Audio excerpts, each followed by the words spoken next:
Bismillahirrahmanirrahim. Welcome to DIP and Art.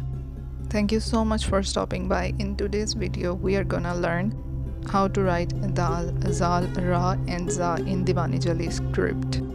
And also I'm gonna discuss about their shapes and different variations that are used. There are two types of moves in first type of Dal. First one is this and second one is that. I'm showing you their direction with the arrows.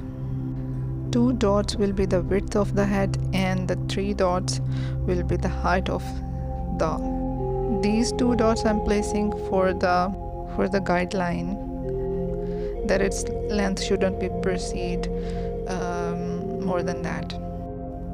Just focus on the movement of column I'm doing here. At this point there should be 1 dot, a space.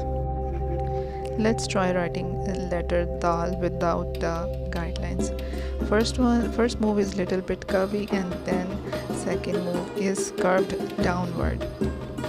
And if you can't make it properly, then you can just make the lines and then fill it with the same ink. Don't forget this 1 dot space.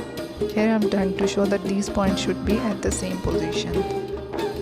Let's try to write in a form when it is connected with other letter. For example, Ba. First move is like for the Ba and the second move is Dal. That's how you write it in a singular form and in a connected form. For writing a letter Ra, you need 4 dot length. This length is used for letter Ra and Za as well.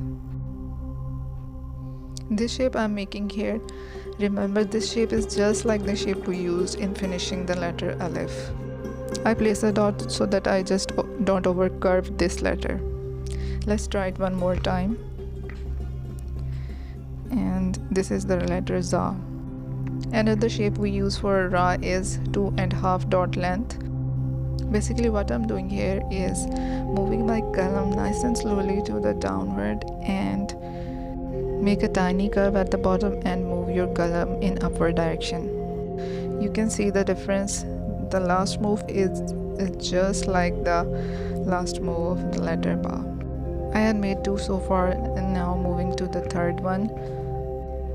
So this is the third option we have.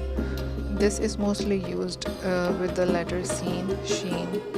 Start by writing a little curvy line and then taking it towards the left and ending the letter with a little pointy end.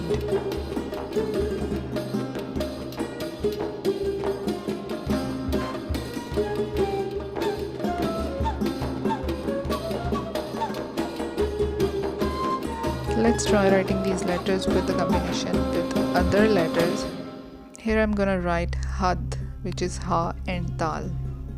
This is just like the wave motion. First I made the crust, then trough and then crust, and taking it down for the Dal part.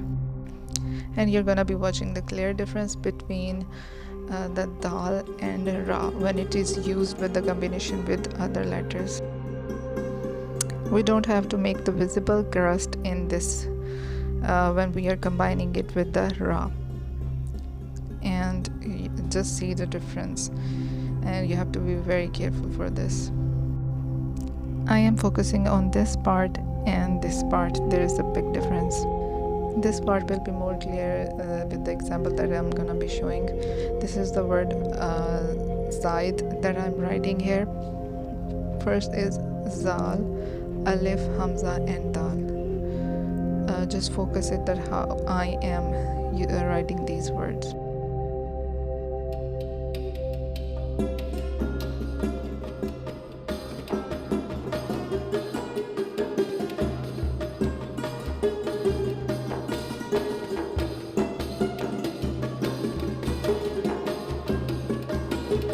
The second word I'm writing here is the combination of Z, Alif, Ha and Ra. And I'll be showing different variations to make these. I'm writing this Alif by crossing this Ra to fill the spaces. That's how we do it in Diwani Jali script. Pointy end and this little decoration over here. Make a move we learned, which we learned in a previous video, just like we're writing a letter kha. Moving kalam nice and slowly to the upward direction and take it back by cutting the letter kha in between. And this is our letter Ra. We can also write this letter in another way. This was the first option, then this is the second one. It's the simple way we can write it, just like that. Time to say goodbye. I'll see you in the next video, inshallah. And this is Meghra signing off. Fi amanillah.